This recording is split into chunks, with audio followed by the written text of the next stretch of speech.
Hello and welcome. I am in Colombia right now. I'm thinking about all of you, missing your beautiful faces, and really excited to come back and connect back with our super powerful, amazing community of humans. But for now, I'm enjoying this very European vibe over here, which I was not expecting. It's a little bit like being in Italy. You can see there's like vines growing off the side of the balcony here. I got a sweet little hammock and things are really beautiful here. I got a lot of bug bites and I'm having a great time. So let's get right into it. This is a really important week of the year and I will tell you why. But before we get to why this is such a big week of this entire year, I'm just going to go right into the big astro moments of the week. So I'm going to talk about Monday, I'm going to talk about Wednesday, and then I'm going to talk about the sun going into Taurus on the 19th, which I believe is Friday. Yeah. All right. So I've got the screen pulled up here, and I'm just going to have you look for the Aries symbol. Right, you got it. And over here to 19 degrees. So we have Chiron in Aries, and we have Mercury retrograde, as you know, we spoke about last week, also in Aries. So anytime you have two planets, or a planet and a nodal point, or a planet and an asteroid, and they're at the exact same degree, or they're in a close degree point, like in your birth chart, 10 degrees would be a conjunction. When there are planetary transits in the sky, an exact degree is a conjunction. So at the beginning of the week, we have a conjunction with Chiron and Mercury retrograde. Now, you already know what Mercury retrograde can bring, as we spoke about that live last Thursday, right? We talked about Mercury as the planet of the mind. So it is truly all of the components that live inside of your head. It is the monkey mind, it is the shadow aspect, it is the brilliant conscious ideas, it is the subconscious programming, it is all of the judgments and all of the criticism or all of the fears. It's literally everything that lives in the mind is part of how the planet Mercury expresses itself. And if you remember last week, I talked about how in the Greek symbolism of Mercury, Mercury is able to go all the way to the underworld and all the way to the sky, to the heavens. So Mercury is this communicator that can communicate between worlds and can go really dark and heavy and deep.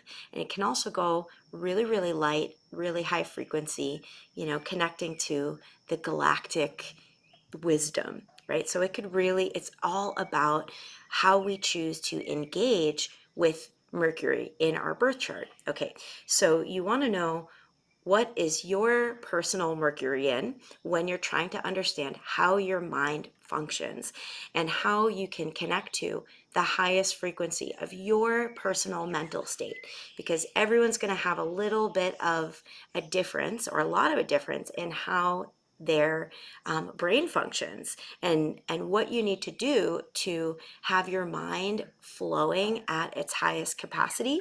And you'll also know by looking at the sign of your Mercury what your shadow tendencies are by looking at the lower shadow tendencies of the sign that your Mercury is in.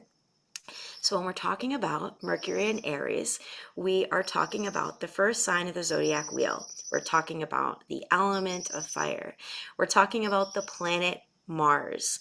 We're talking about the chakra of the solar plexus. Okay, we're talking about our willpower, our personal power, our decision to choose, our uh, our desire to know ourselves and understand through experience, through life experience, because that is Aries. That is also the ruler of the first house. It's all about your personal life experience, not what someone else tells you to do, not what other people are doing. It is what is your personal desires and what do you learn from your own personal experience that's going to give you insight on how to live your life in a way that's truly aligned with you.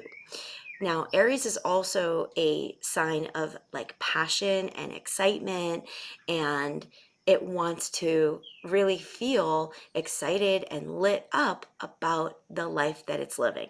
So, when we're talking about Mercury in Aries, and we know that Mercury is retrograde, there's this reflection time that's occurring in the sky right now. And we have an opening where we can look back at how far we've come, or look back at maybe mistakes that we've made in the past, or you can look at them as mistakes, you can look at them as times of learning. Like, what have you learned up to now about yourself, and what needs to shift, and what you need to do to take care of yourself, what you need to do to feel tapped in, what kind of boundaries that you want to create in order to be truly connected to yourself and to live a life that is absolutely 1,000 million cajillion percent authentic and real and honest to you. That is the Aries energy. What is authentic and real and honest to you? And it takes great deals of courage to walk through those kinds of fires. Because when you're walking the authentic path and the real path, you will inevitably come up against pushback from society, from your family, from your limiting beliefs. You will inevitably come up against having to challenge your old beliefs and your old thought systems that are not aligned with where you're going, and your wholeness and your truth and the highest expression of yourself as a spiritual being. Okay, now Mercury retrograde, so we have this time of reflection, reviewing, looking to the past to understand where you are now, but also looking at where you are in this current moment and just taking stock. Is this really what I want? You might ask yourself that question. Is this really what I want in this moment in time? And what do I need to shift in order to get into more alignment with what is authentic to me and what I truly want? You might discover that there are things that you're doing that are taking up your energy, or people you're spending time with that are taking up your energy, and there is a leak somewhere in your life of energy. This is a good time to reflect upon and take stock of how you use your energy on the day-to-day and in your life, and to make sure that your energy is being funneled into your desires, into your heart's desires. When we're talking about Aries, we're talking about leading with our heart's desires, and we're also talking about putting ourselves first. Like, you do you, boo. No one else gets to decide how you want to live your life, and your life can look crazy, unique, different from anyone else you know, and it would be perfectly dope, to live in that exact way. If you want to have 1,000 cats, fucking go for it. You want to learn to be a pilot, go for it. What are the beliefs that are blocking where you want to be? This is the time of that kind of reflection. Now on Monday, we have Mercury retrograde conjunct Chiron. Chiron is the part, because it's in Aries, we're talking the collective, but in your personal birth chart, Chiron is the place within yourself that when you were a child, it experienced wounding, and it experienced being kind of pushed out or pushed to the side, like ostracized. That part of you that feels like it doesn't fit in, or it's not, like the other people, or it's not good enough to get what you want. There's some sort of like ostracization that happens in our Chiron placement where we feel like we don't fit in. And the journey is learning how to walk an alternative path that's not like what you've already known. An alternative path to what you learned from your parents, or what you learned from your family, what you learned from society's ideals. What's the alternative way that you are being called to heal this wound for you? Now for Aries, and we're talking collectively, we are talking about feeling truly like something is wrong. Like, what is wrong with me? When you have those thoughts, like, what is wrong with me? Why am I doing this thing? Or why don't I fit in? I feel like an outsider.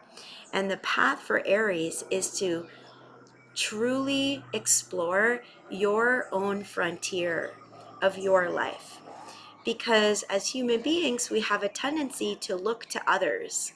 There's this part of us all that we learned when we were children to listen to other people's advice, right? To listen to the voices outside of us, to respect authority, to listen to our peers and put our peers in front of our own selves, to put our siblings in front of our own selves. And with all of this Aries energy, it truly is a call for selfishness. And I mean that with celebratory energy. Like, selfish is self-full, it's selfness, it's exploring and understanding exactly what you need to heal, exactly what you need to walk this path that is your own and doesn't represent anyone else's. It's like 100% you do you energy. Now, Chiron has been in this placement for many years. This is a 7-year placement. It will be here until 2025. But we have a whole nother year with Chiron in this placement where we are healing these wounds of abandoning ourselves to be liked or to be fit in or to receive love.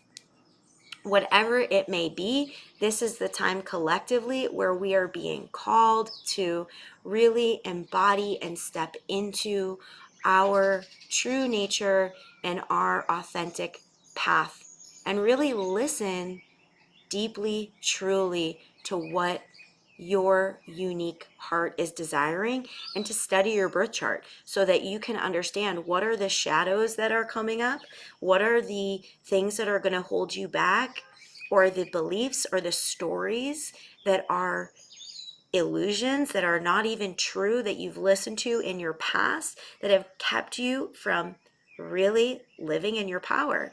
And Aries is going to ask us to challenge our old beliefs and step into that next level. Like, this is next level territory. Aries is a new beginning. It's a fresh start. It's the challenger. We're like being asked to challenge our old selves. And Aries loves a good challenge. It's like, let me fucking do this. I can do this. I'm a boss. I got this. Okay, so this is you got this energy. But that doesn't mean it's not going to be tender, especially at the beginning of the week. I see this whole week as a little bit of a tender spot with this Chiron and Mercury conjunction. There's absolutely tender energy inside of us.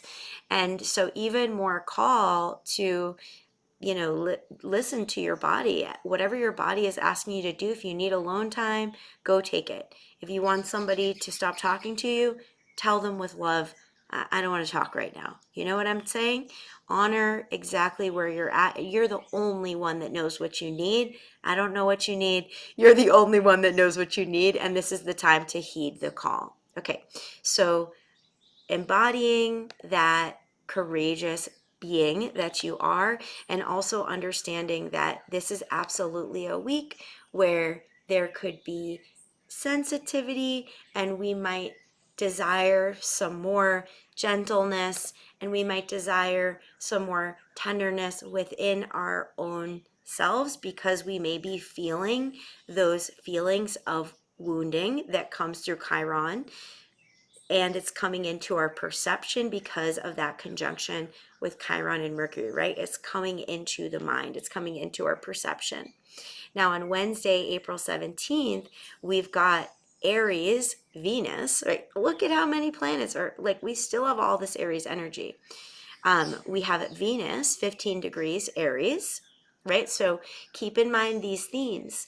The planet Venus is about your values, and your worth and what you believe you are worthy of. So the question is, what do I believe I am worthy of?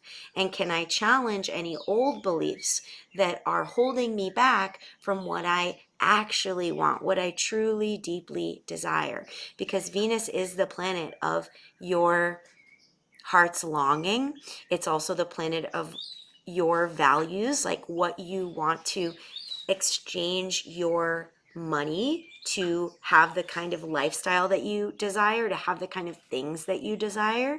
It's exchanging energy with others to have the kind of people that you desire, and really knowing your values. This is a great moment in time, especially with Mercury in retrograde, to take stock of your values. You might ask yourself, what are my priorities? Like, what are my values in my life? Now, Venus 15 degrees conjunct, right, because it's at the same degree point, the North Node at 15 degrees. So on Wednesday, we have a conjunction, a Venus North Node, the North Node of the Moon conjunction, both in Aries. And now we're talking about shining a super beam of light on your own personal evolution. And we also know that we're talking right now about the collective because I'm reading what's going on in the sky in this moment. So collectively, with the North Node in Aries, we are learning about these Aries themes. What kind of path am I being called to walk? And am I saying yes to walking that brave and courageous path, knowing that I inevitably will be challenged by life? Because if you do something that's outside of the box and outside of the norm, other people, they ain't going to understand, and they're going to question you, and they might judge you. And that's what we're learning about in this time period astrologically. You know what? They might judge you. They might not like you. They might put you down. And what about it? Big deal. If you've ever read the Four Agreements, one of the four agreements is take nothing personally. Take nothing personally. That's a huge piece of this full expression, full embodiment in Aries energy. So the North Node is the collective evolution of the soul. So we're talking a deep, soulful expansion during this week, and with a lot of emphasis on what you really want through Venus. You might start to have a lot of your thoughts go towards relationship, because when we're talking about Venus, we're talking about relationship. So you might start to be thinking, you might notice yourself thinking about your the kind of partnership that you want. If you are not in a partnership and you're desiring a partnership, this is a good time to begin to write down exactly what you want, get really clear with the universe about the kind of relationship you want to be in, what your values are in this relationship, in this partnership. Exactly the kind of thing that you are attracted to, and something that you want long term. Because when we're talking about Venus, we also have this sort of long term relationship status. Okay, so also understanding that in order to have that match, you have to be a match for that match. So who do you have to be to call in what you want? Like, what kind of a person do you have to be to fit in this puzzle piece of your desired partner? And what beliefs might be there that are holding you back from where you want to go? For example, you might be holding the belief that, the kind of man that you desire, the kind of woman that you desire, they're just not out there. There are so few men out there that are exactly what I want. They just don't exist. Now, I would challenge you, if you're truly desiring to call that in, to question that belief, because the more you believe it, the more the neurology of your brain, your reticular activating system, is going to bring you what you are thinking about and what you believe. The way that your brain works is that it's simply going to give you evidence of your thoughts.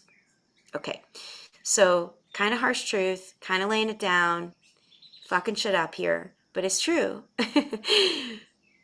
What you are desiring, can you start to talk to yourself in a way where you believe it's possible and you believe it's coming? Because that is what the astrology and Great Spirit is asking us to do. As the astrology right now is asking us to have a conversation with the planets and a conversation with God or Great Spirit or whatever you want to call it, nature, where we are opening the channel to asking for what we really want and believing that it is possible. I'm going to stop all that right there. Okay? So this is your homework. Like, your homework is, do you believe that you A, deserve what you want, and B, do you believe that it is actually possible? And C, are your thoughts, Mercury retrograde, getting in the way of bringing in what you really want, right? Because we are, as we explore our birth chart, we're in a marriage of with ourselves. We're in a marriage of fate and free will. So our actions want to be aligned with our fate. And when I talk about our fate, what I'm really talking about is the archetypes that are laid out, the energy that's laid out in your birth chart, and being able to use your birth chart as this map, where your birth chart is not your fate, it is a map of energy. So if you want to see fate as a map of energy, that's a great way to see it. And you have total free will in this lifetime. You have control. So you get to upgrade, elevate, and expand what energies are already laid out in your map, and you get to take them to the next esoteric level. Like, what is that higher frequency of your sign? And you can find that out in module 3. Okay, you can go into the signs and look at what is the higher path of this energy. Okay, boom, April 19th, later in the day, we got the sun going into Taurus. For me, it's like a fucking hallelujah. It is an amen energy. I am all about it. I am so excited to slow the fuck down. Taurus is the second sign of the zodiac wheel. It has rulership with Venus, and Venus also has rulership with Libra. But Taurus season, it is about the five senses. It is about tapping into presence with what you take in through your eyes, the beautiful things you want to see, tapping into presence with what you take into your ears, what kind of music you listen to, how you can be in relationship with sound, listening to nature, what you taste, being in relationship to your food, when you eat, looking at your food, having a connection with your food, tasting your food, enjoying and taking pleasure in your food. Also, the sense of touch, massaging yourself, getting a massage, rolling in the grass, rolling in the sand, swimming in the water. It's about being in your body and having a relationship to how you sense the world. So now we're dropping out of the head and we're dropping into the senses. And this is what having a sensual connection is about. It's not sexual, it is sensual. It is presence with the sensations that come into your body. And when you do Kundalini, there's that moment where you start to get like high and you start to feel tingles, and now you're tapped into the sensations that are moving through you. When we're talking about tapping into the Taurus energy, it is, how can you be in a sensual relationship with your environment? And do you want to be in a sensual relationship with your environment? Have you ever gone into a location and been like, ugh, like, I don't even want to sit down. Like, this energy is gross. Like, this doesn't make me feel good in my body. So you want to start to get really attentive to what brings your senses alive, and how you are existing in your being, in your body, in relationship with your external environment. And you might even want to add more beauty into your external environment. You might want to buy yourself flowers. You might want to set up an altar. You might want to paint and get more art into your vision, into the, organs that take in 90% of the information, your eyeballs. So it's a slower, more sensual, more beautiful experience. And as the sun moves into Taurus, we have a grand, powerful, huge, epic conjunction with Jupiter and Uranus. Now, Jupiter it takes 12 years to go around the zodiac wheel. So it has not been in Taurus for 12 years.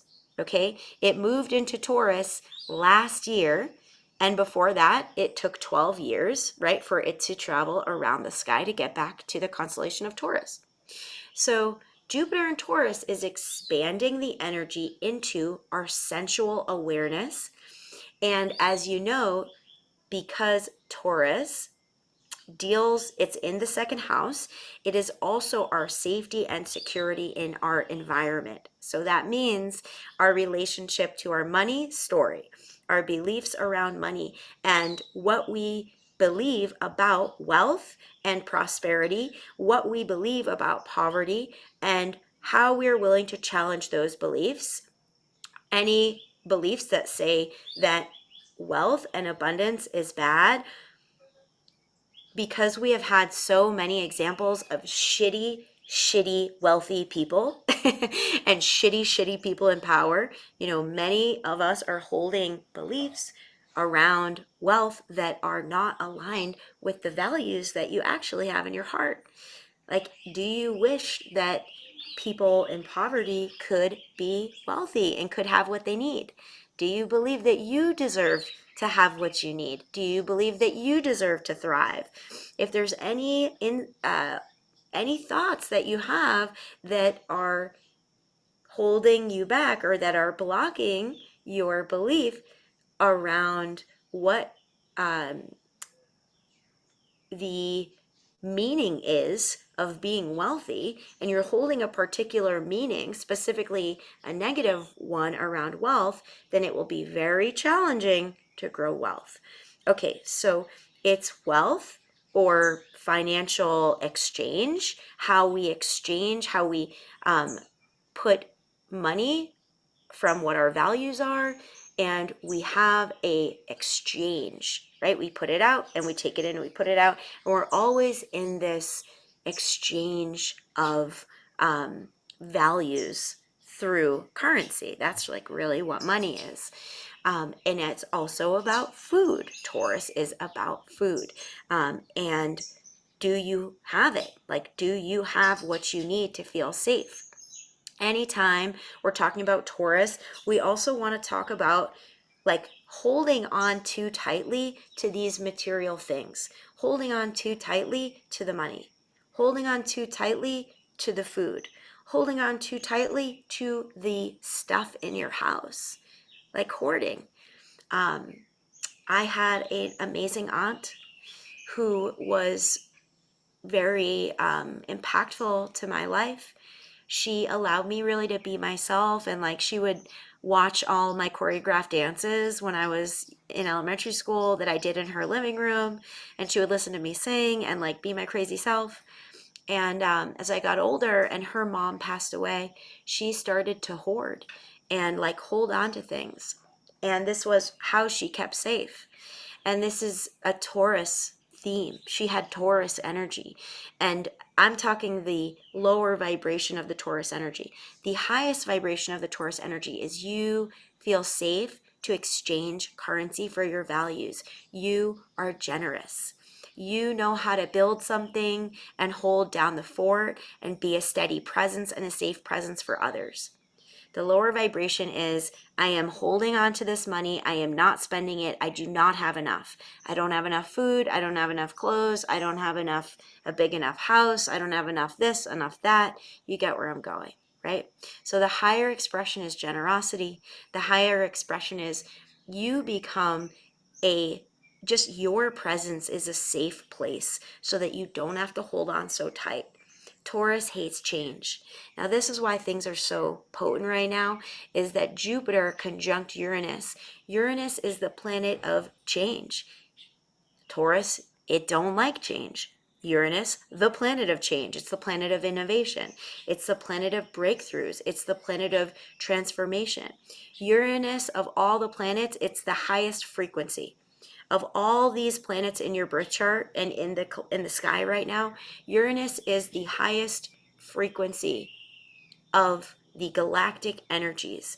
It is the Aquarian energy of our time. So it is a very important, in the age of Aquarius, we are looking for innovation and change. If we're not innovating and changing, we're going to get stale. Life is moving so quickly right now, right? It's like the opposite of Taurus. It's the opposite of nature. And we want to find a balance. We want to be able to adapt and grow and change and shift, which is all Uranus themes in this time frame that we are alive right now. That is what is asked of us. But really, it's about opening our mind, opening to possibility, opening to new things.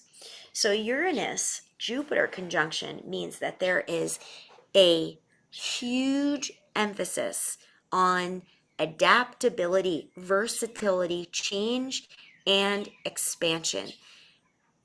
This week, on Friday, this conjunction is exact, but we're going to feel it all week and we're going to feel it past Friday. This alignment asks us, what innovation, what surprising innovation wants to be born? What wants to come in that maybe it's fucking scary? Maybe it feels too big, because when we're talking about Jupiter, we're talking about something that's bigger. It's like bigger than us. It's bigger than you. It's bigger than me. And we might not think that we have a grasp on it, or we might not think it's possible. But Jupiter, Uranus come together and they say, yo, this shit's possible. Anything is possible that we are willing to open our minds to. There are people going to Mars right now. What the fuck is up with that? No one ever thought that would be possible. No one ever thought before there was electricity that electricity would be possible. And the inventors and the innovators, they were seen as absolutely wackadoodle crazy. So there's a part in all of us that has this wackadoodle crazy, out of the box energy. Some of us more than others, depending on where Uranus is in your birth chart and how connected you feel to the Aquarian energy and the Uranian energy. But this is the week where you can dream big. Other astrologers might say that this is the week where, it's like there could be crazy things happening in the food supply. There could be crazy things happening in the currency exchange, like with the banks. That may be true. No astrologer is going to be able to predict exactly what's going to happen. So if you're listening to a lot of astrologers and someone says exactly what's going to happen, that is not how astrology works. They may be using their psychic abilities, but the way astrology works is you're predicting energies, not exactly what's going to happen. It's predicting an energy. So on a personal level, the energy is for allowing yourself to be open to the epic possibility of something that seems out of reach that you desire. We have all this Aries energy. We're talking about our heart's desire. This Uranus energy comes in and it wants to shake up and change what is too rigid, what is too safe, what is almost too stable. So if you could expect the unexpected this week, you would be doing really good. 2 thumbs up. If you are open to expecting the unexpected, Uranus is going to bring the unexpected on a deeply personal manifestation level. It's about dreaming really big and reaching like way outside of the confines of what our human brain is even capable of. It's like, can you open your channel to downloads? Because Uranus is also going to bring downloads and it's going to bring insights. So this is a huge week. Check out your chart. Definitely look for Taurus in your chart. What is the house that you have Taurus in? Because it's going to show you where these downloads can filter into what part of your life. Remember, your houses are the part of your life that you are using your energy in. The signs are the kind of energy, like the archetype, right? The planets are the how. How are these things being expressed? And the houses are what part of your life, right? So find where is the Taurus house in your chart to find out where there is like epic, it's really epic expansion energy. It might not feel like it might feel confusing, might feel like it's too big, and you might not even have a fucking clue what it is. That's okay. As long as you know your values and you know what your heart's desire and you ask, you're in relationship with your heart, you're in relationship with your soul, asking yourself what you need and what you really want, you're good to go. Dream big. Have a beautiful week. I am sending you so much love. I'm so excited to reconnect with you, and I will see you on the other side. Love you.